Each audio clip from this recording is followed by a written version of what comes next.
Hi everyone and welcome to the Recruitment Brothers Podcast.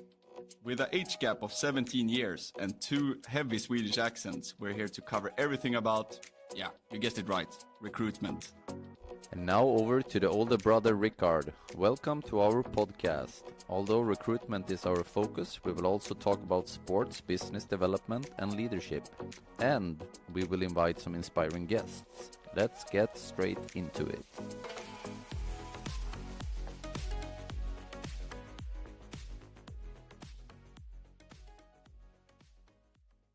Hello everyone and welcome to the Recruitment Brothers Podcast episode 16. Or is it 15, Martin? Have to help me here. Hello. It's 16. We got one extra episode about business development and client that we discussed in the last episode. So we split that one up in two, right? So it should be 16th if I'm not mistaken. Perfect. It's all in the details. Since the last episode, what is new? Yeah, I came home from Oslo on Thursday after a business trip, of course, visiting you guys in the office in the headquarters in Oslo. We had a management meeting over those 2-3 days, beginning of March. So that was a good trip. A lot of work. Didn't really, explore Oslo in that sense. It was a proper work trip with, meetings back to back. Discussing both the beginning of the year and the way forward now this year. So it was very nice. And then, of course, it became a little bit longer than expected since I went to the airport on Wednesday with the flight tickets in my hand and tried to scan through security, but it didn't allow me. And I was told that, no, you actually fly tomorrow. So that was an unexpected hiccup, but thankful that I was able to crash in your guest room over that night, Rickard. So, but it's nice to be back now. After a long, not a long trip, but a trip with long days and a lot of impressions. It's always nice to come back. So yeah. And how about yourself? What's been new since last time? Last time I think I was in Suriname when we did the episode and the recording was horrible, I think. So I'm sorry everyone that listened to the last episode of the sound quality of my microphone. But today I'm using the original one. So all good with the sound, hopefully. No, but what's new? I think I have been exploring a bit if Brazil is a site or a location where you should hire recruiters and maybe test out also on the European market, but also go live in LATAM, where we actually had good and big success last year on the projects you worked on as well. And of course, I planned also the management meetings in Oslo when we what was it, like 2.5 days, 3 days, invited all the people in the management team from all of Europe to come and talk and work and plan for the future. So I think that was good. Yeah, and I'm actually planning for another vacation now. Like the last one I was on was more like an adventure and a kind of workation. Now I will go more on a holiday trip here to Thailand soon. Q1, I do my holidays this year, and then I'm ready to go all in from April and forward with work and all the things that need to be executed. Nice. Yeah, I'm actually impressed by one thing, and that's how you tend to avoid the jet lag somehow. I think if it was me, in your shoes during these last weeks and the week coming forward, I would be in constant jet lag going from South America and the Caribbean to Europe, and then 1 week later flying over to Southeast Asia. So no, I'm impressed how you're able to keep the morale high. Yeah. And like everyone talks about this, I was also in a couple of client meetings and we actually reactivated a couple of clients and kickstarted a new collaboration. And we talked about this with trips and our name, company name like Worldwiders or Nordic Jobs Worldwide or Multilingual Jobs Worldwide. And then the colleagues told the client like, but Rickard is traveling all the time. And they were like, oh, is it Mr. Worldwide? And I don't want to be compared with Pitbull, but like in recruitment, I think maybe I'm Mr. Worldwide. Like one day in Suriname, the next day in Thailand, and then back to Europe and down to Spain. And But I like it, and I think that is also a part of the business and why the company was founded from the start. The opportunity to travel with work and explore different cultures. I love this part, and also see the bigger picture when it comes to recruitment and talent acquisition and how you can work over borders. Yeah, and as we spoke about many times as well, this with setting up triggers for yourself, having something to look forward to, whether it's this month or next quarter, but having that light in the tunnel always helps also to work hard. Yeah, and I think that is something we will touch on today as well, this about building a network from zero in a new country when you move, and things to think about, and positive things to have in mind, but also some challenges. But for example, I know we have talked about this a bit before, but we touched on it, that you moved to Cyprus and then you went back to Sweden, studied, and then you went down to Barcelona. But what do you see today regarding network in Barcelona? What have been important for you, both on the professional side and your private side, when it comes to building a network in Barcelona as getting a job, moving there? Like, what was the first steps, would you say, to feel comfortable as well? Yeah, no, but I think that Barcelona is quite easy, or not easy, but it gives you the tools to network quite freely and easily. So I just remember that when I came here, it went really fast, because there's a lot of people here who has moved here for the same reason, which is to work. So it's quite easy to find these open-minded people and to build connections right away, whether that's through work and the work that you have,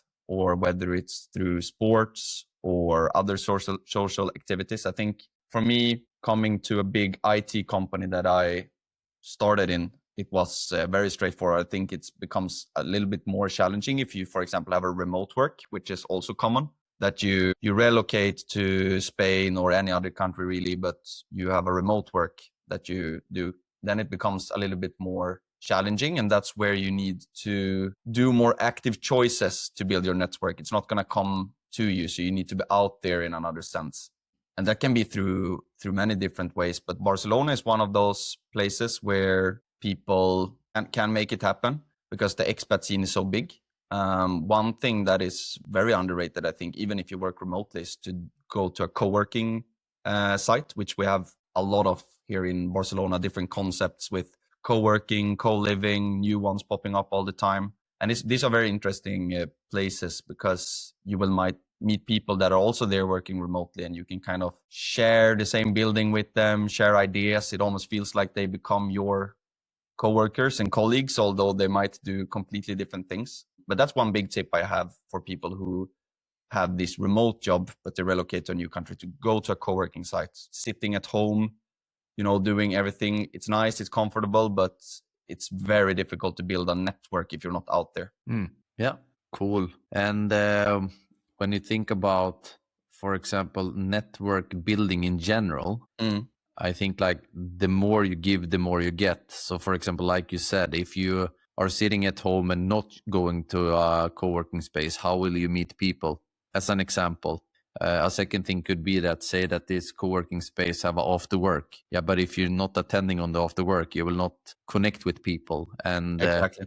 I think it's more up to you how much you are willing to give, and to also get something back. And I think that is the easiest way to build a network, is to be like a bit curious about people in general. Exactly. And that's an important point, I think, to have the approach when you go into, let's call it cold networking, when it's not a friend of a friend, or it's not a colleague, it's someone that you just share building with. I think the trick there is, like you say, to not expect to have anything. Be the one who's giving instead. Be the one who is curious, who's asking about what the other person is doing.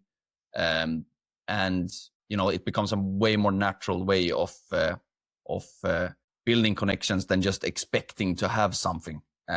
Those relationships, it feels more like sales, so it's gonna be way more difficult. Yeah, exactly.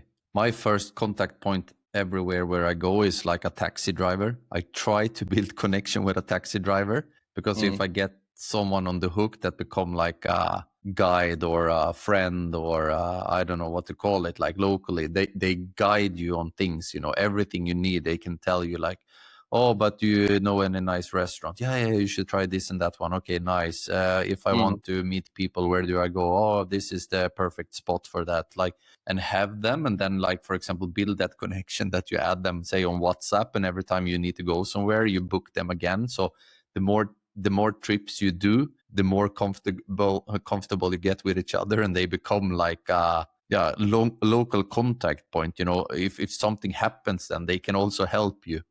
No. I don't know, you lose your passport and they have a solution how to fix it, or I don't know what it could be, but they are your security point locally.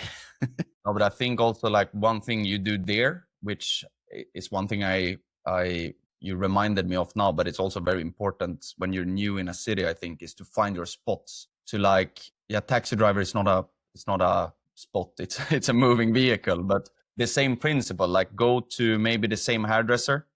So you start building connection with them, what they are doing. You start to see the same faces in that hairdressing studio. Maybe find your cafe or restaurant that is nice to work from, or that serves good food. But you will start to see the same faces showing up if you go to the same places. So find your spots. Maybe pick out a barber that you like, a cafe that you can work from in a more chill setting, maybe a restaurant, maybe a bar, a co-working site. So you go to the same places, because then you will start to see the same faces, and they will start to see you as a regular. And it's way more easy than you changing restaurant every time or changing hairdresser. Yeah, and those people, this barber, this barista, this bartender, they have a network again. Of course. Yeah, exactly. So then your network expands also with them, kind of, and also that they can point you in different directions for things you need. Yeah. So that's really nice. Yeah, no, but that's one thing I also did, for example, on this same, like, finding your spot. It was that I've always been playing football, but more on an amateur level, just to have something to exercise and because it's fun. But I used to play something we have here in Barcelona called Celebrate, which is an app where you basically book a slot for a game. And there's so many people doing this, so it's always possible to find a game somewhere in the city to play. But I found out that with this thing, although I'm playing football and I'm meeting nice people, I don't get to see the same faces over and over. Of course, sometimes you meet someone like-minded, you maybe exchange numbers and you go to the next Celebrate together.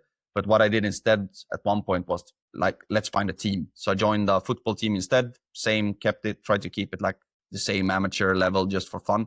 But at least I got into the situation where I saw the same faces, the same people showed up at training, at games. So it's easier to build long-lasting connections. And then, of course, they who are joining there, just like you said, they have their own work network, social network.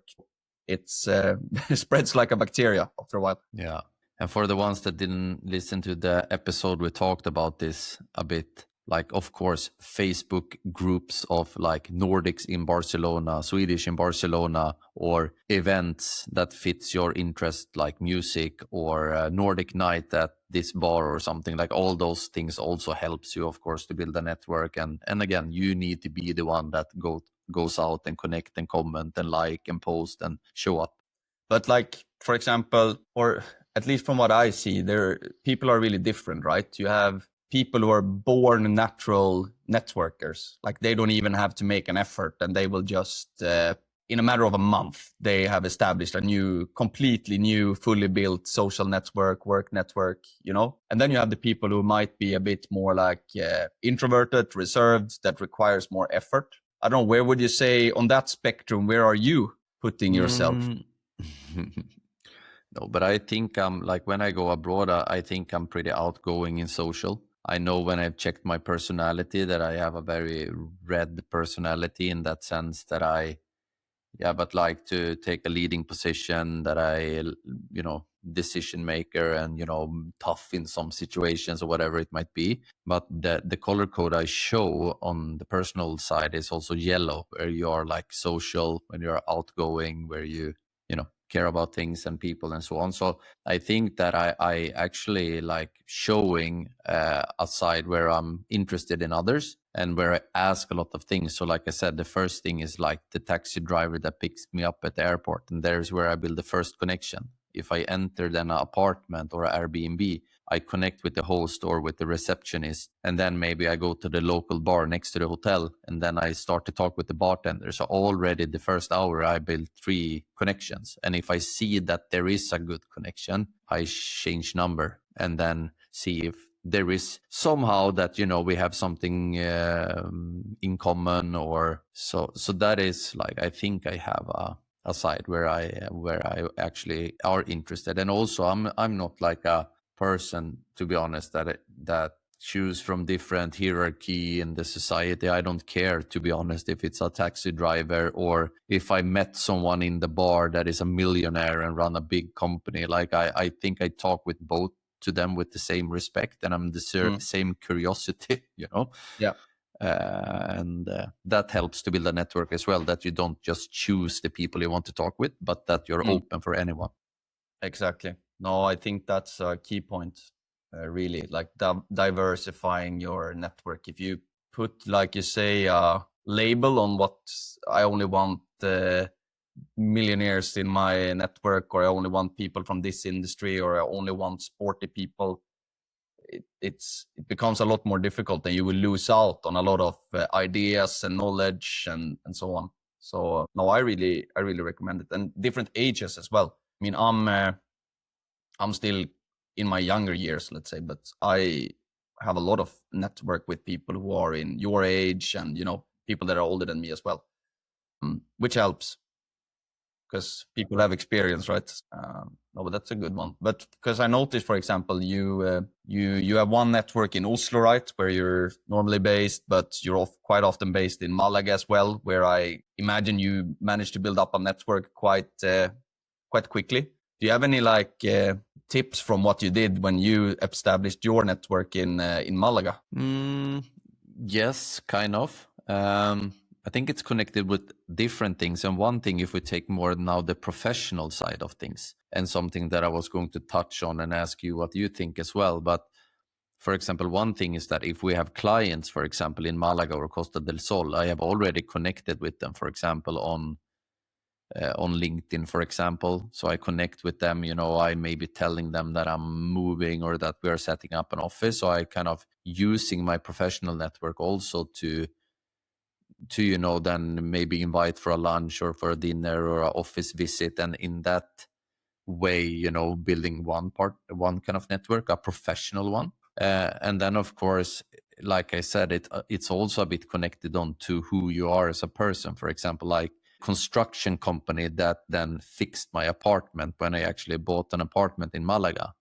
That guy, Pancho, became like a friend because we texted a lot during the construction thing, and then suddenly we took a beer after a working day, and then we become friends, and we figured out that we had a shared friend from Sweden that he went to festivals with, and then it was like, okay. And then after some time I walked to a restaurant and I loved the food. It was like a Latin fusion, and then I became friend with the chef, and he opened up a network of friends. And then I also had a couple of friends in Malaga from the past, like from Sweden, that moved down, that I connected with when I also moved down. And then, you know, one thing led to another. So built a network like pretty fast in different, with different ways. One professional, one old network, one new network, and one, I don't know, food network. Or so that was, it went pretty fast. But it's nice also that you are able to, I don't know how to say it, but blend networks. You have a professional relationship with, like it's a client or a business partner or a supplier or whatever it might be, but that you can connect with them and it becomes like a social connection as well. Vice versa, right? That it starts off as a social connection, but you are able to turn it into a professional connection as well. And I think that's really something that's underrated. But it's also something that, in order to be able to do this, because I know some people when they go to work and the job that they do, they are putting on like a facade. So they are one person at work and they are a completely different person outside of work. And if that's the case, it's very difficult to make these transitions, because then if you're my supplier, Rickard, and I act as the most professional and the corporate person in the world, but then I want to build a social connection with you and I invite you for a beer, and then I behave completely different, it's going to be difficult, right? So you must make sure that you somehow stay the same person in both situations. Yeah. And I think you can show the same kind of personality, that you are the person who you are with your, I don't know, humor or charm or whatever it might be, your social outgoing attitude. But I think one thing that is really fun sometimes is when you have a connection and that one is private from the beginning, and then somehow it turns into a professional connection as well, that you become a client or a supplier or whatever, and you actually can go in and demonstrate maybe some of the skills that they didn't know about you. This is pretty fun. I remember, for example, but this was more in sports, but it was a guy that I played bandy with for a long time. And as I said, I stopped playing and so on, and then I became a coach and so on. And this player was still playing, and he said yeah, I'm so impressed how you are as a coach. I didn't, see this thing when we were players, but how organized or how strategic or, how focused you are. It's so fun to see you in that role, but that you can still be on the same level when the training or the game is over, and that, so it's pretty fun, those things that, like you said, you shouldn't change your personality, but that you in certain situations then can also level up. Adapt to the role.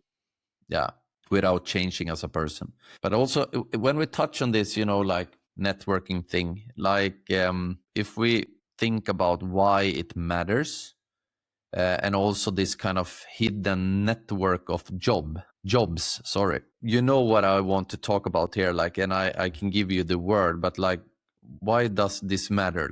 How can this help you? Of course, this I think, networking thing. Yeah.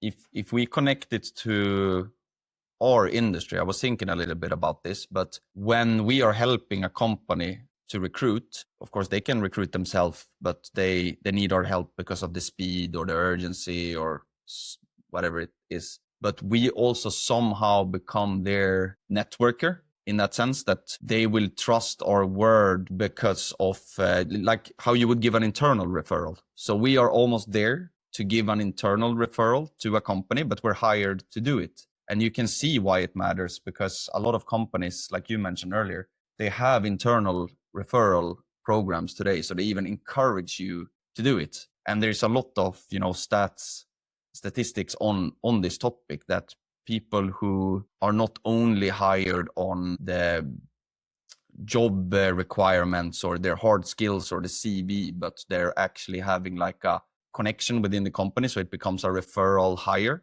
They tend to perform better. They tend to stick around for longer, and they also tend to get promotions faster. So it shows that companies are aware about this, and that it works. Yeah, because a top performer, a person with some personal behaviors or interests, they hang around with similar people, I think. And they set a certain standard in their life. And if you're a top performer in a company, so say that I'm the top performer, I work for a recruitment firm here, and my managers say yeah, we are planning to hire 2 new recruiters in April.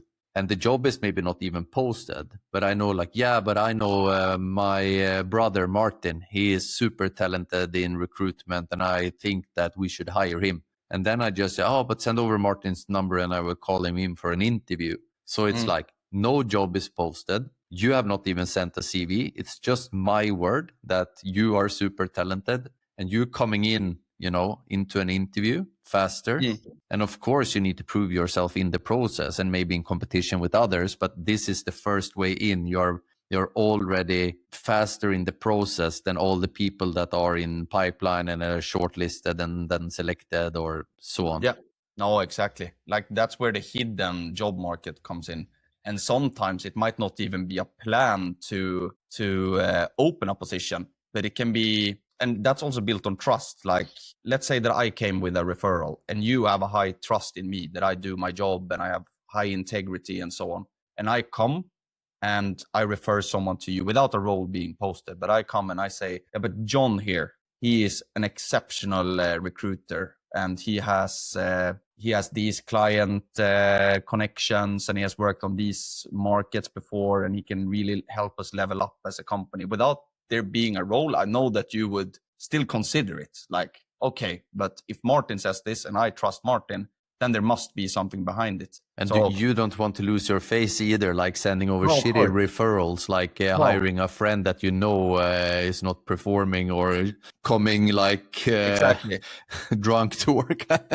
It becomes like it's when you it's like you take the reference check, but in the very first point of the recruitment process instead of the final stages where the job offers. You get the reference and then you work from the reference. So, and then like you said, I don't want to break our link of trust. So I would never refer someone, and people are like this, they would never refer someone they know wouldn't do a proper job, but that is slacking around, or that had a bad work history, or has been involved with drama. So you can be quite assured that this is a quality person. And something I have seen as well when this have happened, that you have actually hired a referral, is that the one that referred them also steps in naturally as a buddy almost, and want them to succeed. So they like pass over all the knowledge and all the tips and tricks, and they become like a go-to person. So even if you're not selected buddy, you become one naturally, because you also want to help this person up and running and to be successful, and, you know, knowing who to connect with in the company and so on. So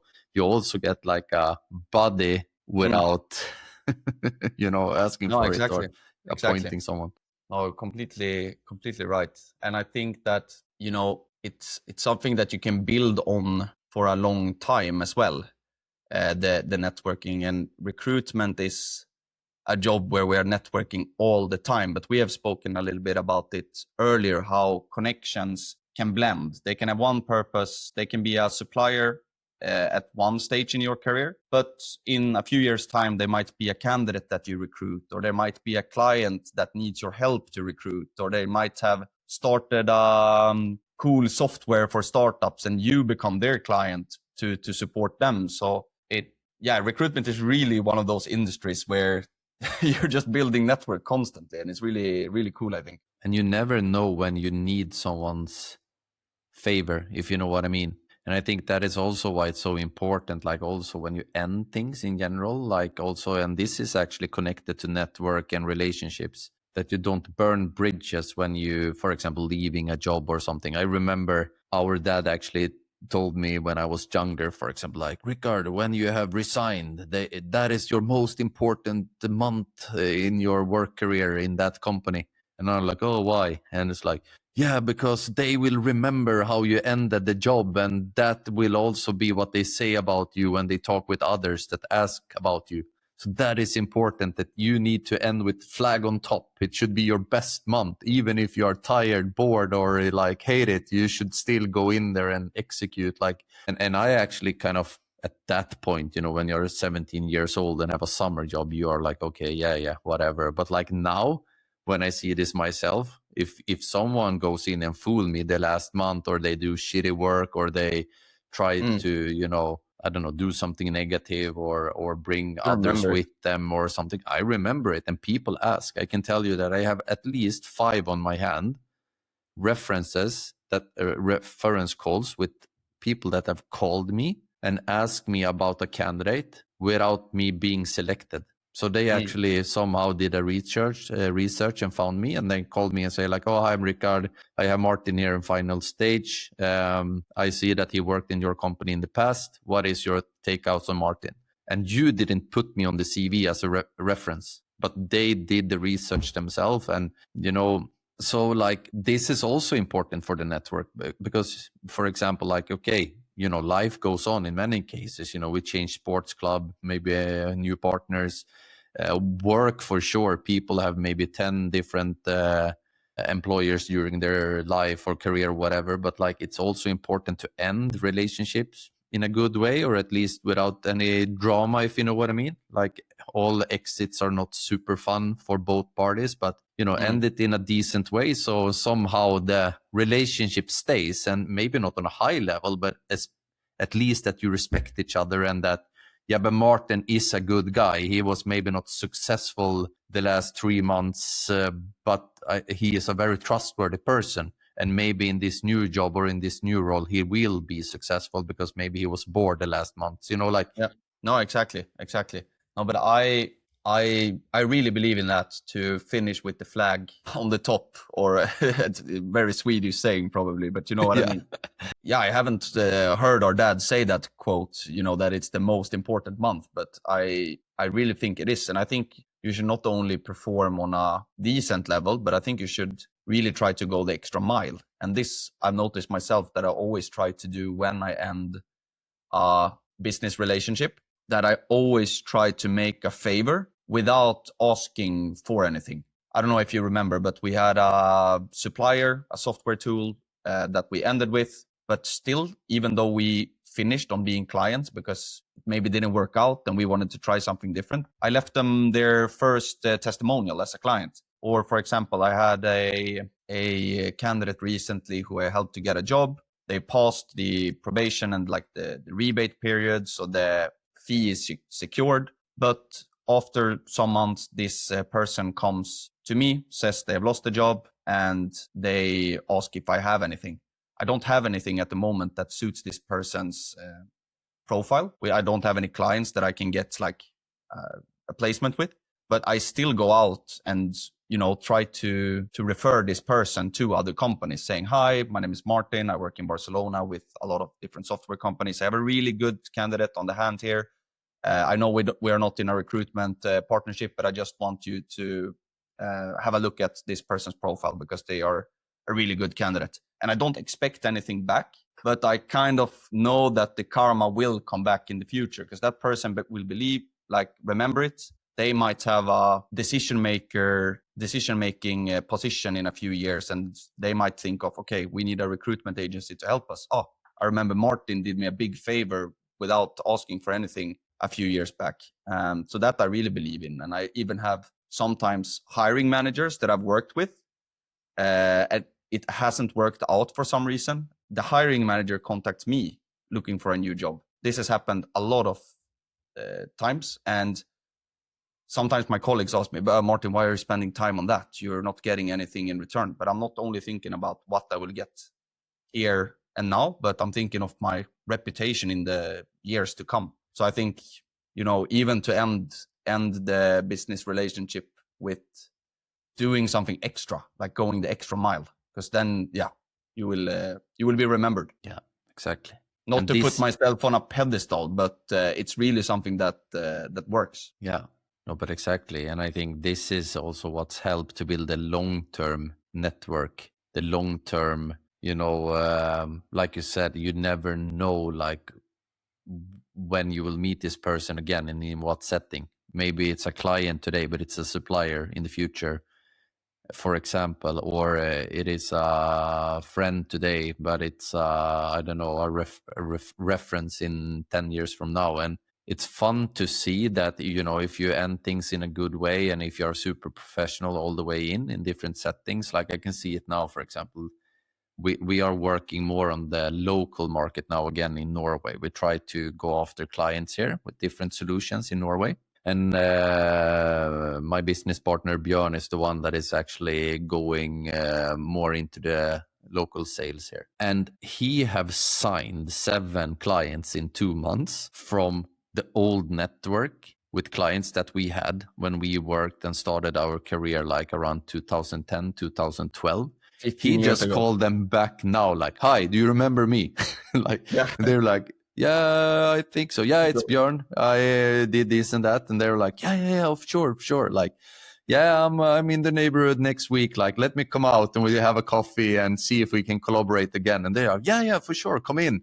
And, when he come in, they know that he delivered 12 years ago and they have the trust that, he is the man of his word. And also they know that he have the experience of the services he is offering. So, based on that old network that was built up 10, 15 years ago, he have an easy enter in, and that is built on the work he put in. So he have built a valuable network that he is now scaling on when we want to enter the Norwegian market again with our services. Yep.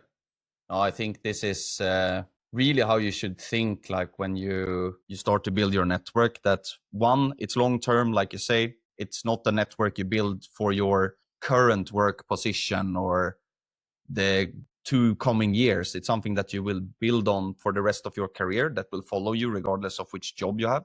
And two, to also what we discussed there, that yes, it might be a client today, but in the future it can be a candidate, it can be a colleague, it can be a supplier. So if you have these 2 things in mind, you will have a different angle to networking, which will be much more beneficial. And I think when you're young, like people in my age, or if you're even younger, like you haven't seen the effect of it yet. So you might only have had one job and your clients are just clients. But that first moment when a client become a colleague, or when an old referral from an old company comes back asking for a favor, that's when you notice the power. So it takes some time to notice it. You're not gonna notice it the first year, but you're gonna notice it further down the line. If we touch a bit on like potential, like what do you call it, like common networking mistakes, I think it's when, like I have one specifically, and I think it's when you only want something all the time from your network. You're not giving anything. Like, for example, it can be anything from posting something that can create a value from others, but it could also be that, but take, for example, those last 12 years now, those companies in Norway have received a happy birthday message from Björn on Facebook, or that he texted when he saw that their company did good 6 years ago in I don't know what it could be, that they launched a new project, and he just sent a message like, "Oh, hi Martin, nice with the new launch you had, like good luck," like showing interest of people, and congrat them on a birthday, without like expecting to get anything back. Like, I think that is a strong thing. But if you only do it when you want something, then also your network at some point will start to read through you, and they will not open up for all those things that you mentioned. So I think that is a mistake you can do if you only reach out to the network when you want something and are not genuinely interested in them as a person as well. Yeah. No, of course. One thing there that is easy for us to do as recruiters also, I had a lot of friends who I've supported without any asking for anything back, with interview preparation. So they might come to me and they're like, "Hi Martin, I've applied for this job now. It's a sales job in Gothenburg. They've asked me to do a role play. How should I think about this?" And I go in to almost like coach them and, teach them through what's normally being asked and how they should approach it and so on, without expecting anything, because it's what I do for work to get paid, but it's also nice to do it sometimes with your social network to help them out with your professional expertise. And that's when, like you said earlier, they get to see you in your role. Then my social network get to see me in the role as a recruiter. Like, "Oh, this is what you work with, what you're specialized in." I'm like, "Yep, happy to help out." So that's cool. No, and I think one mistake also, which is it happens easily, I think, especially when you are building international networks and you're living as an expat, is to keep in touch with people. That it's so easy to, for example, for me to be only thinking about what I have here right now in Barcelona, so that I forget about the connections I have in Sweden, the connections I made in Cyprus, and so on. So I think it's very important that if you're a person like me who tends to have many things in the air at the same time, to be a bit easily distracted. So I put up reminders for birthdays and everything, but I've started also to put up reminders to reach out to past colleagues on Cyprus, or to reach out to people in Sweden. So you need to keep your network warm in that sense. Yeah, exactly. And this is tips and tricks for 2026. It's to connect with your network out of your local area of where you're living. And I can say that I did a smart thing on that when I was doing, or still doing, power walks, like in the morning or in the afternoon, especially in the afternoon ones. Normally, like when I do power walks in the morning, I listen to audiobook, right? But in the afternoon, I call people, and I used it to call people. So say that I walk like every day, and say that I do 4 afternoon walks. It means that I called 4 random people that week. And it was not only to call like, "Oh, my brother or my father or my mother or sister." I then like, "Oh shit, let's call Tranan, like Stefan Sure. Tranblom, my oldest friend in Sweden. Okay, time to call him. Then I called someone that I played bandy with in Tranås, and then I called an old work colleague in Stockholm, so kind of in a month, if you call 4 random people on the power walks during a week, you have called like 16 people in a month. Yeah, that's a good And I one. actually used it as a trick to stay in touch with people and show that I was actually the one reaching out and showing an interest. I didn't call for any specific reason, just that I missed them or that I just remember that, oh shit, I should call Stefan. Yeah. No, but it's right. It's like a piece of bread, it dries out if you don't give it attention. So no, that's a good tip. Maybe I will incorporate it as well. Do random calls during my power walk. Walk and talk. Walk and talk. Yeah, exactly. That is also a second tips is also internally. Like I love to do walk and talk with colleagues. It's also a very nice way to connect with a colleague is to say like, if I'm in Barcelona and I want to do a 15-minute catch up with Johan, saying like, yeah, but Johan, let's go for a walk. And then we walk around the office, 15 minutes outdoor. You get some fresh air. It's also, not in the office, and it's a nice way to connect and also like be more in one-to-one with less distractions of others, mobile phone, computer, and so on. So walk and talk, it's something I love to do internally as well. Yeah, no, absolutely. And I think another, I don't know if it's a mistake or maybe just a misconception, but it is that your real network is not going to be the number of connections you have on LinkedIn. I think people in my age sometimes think that, I have a big network. And they might have 5,000 connections on LinkedIn, but trust me, it's not a single person that they can call during those power walks because it's not a warm network. It's not people that they have actually business relationship with. It's like Facebook friends, how it was back in the days. You have 1,500 Facebook friends, but you have met half of them one time maybe. So try to build like real networks, which is what we have been speaking about now. And that you do with clients, you do it with colleagues, you do it with suppliers. It's not with random people that you connect with on LinkedIn because you share a fancy title with them. And a finger to the ones that think that they are so fancy on LinkedIn as well. Like those people are not your followers. You actually connected with them and they are in your network, but to a certain level, like you said. And I use the word connections.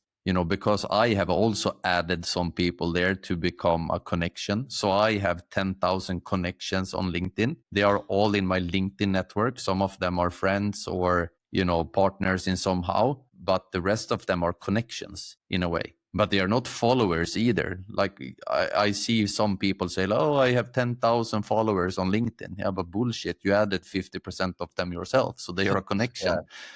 Yeah. Exactly. Side note. Important side note though. Important side note. But I need to get it out of my system because I see this many times and I get frustrated. Oh, I have 10,000 followers. No, you're not the influencer. You added 50% of them yourself. So they are connections. And some of them are in your true network.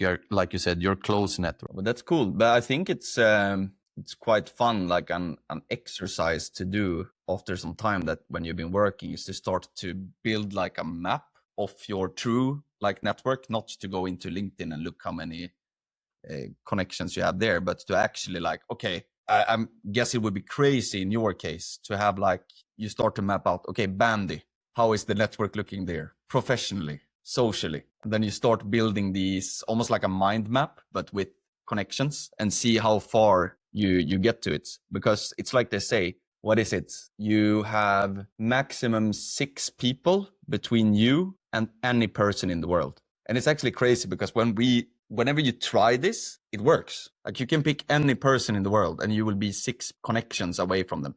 People you have spoken to or met, So yeah, mapping out your current network can be a fun exercise to do. Yeah, for sure. See how long that network goes. And for recruitment people, build your referral trees. See if referrals can actually, build like trees and stuff and see how far those referrals go. Yeah.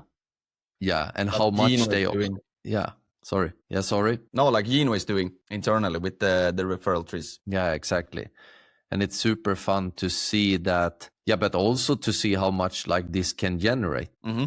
No, absolutely. In terms of like applications and CVs and so on, I think that should be one of the best sources and most underrated sources of a recruiter. You don't need to always go over the bridge to get water, but you might just ask someone.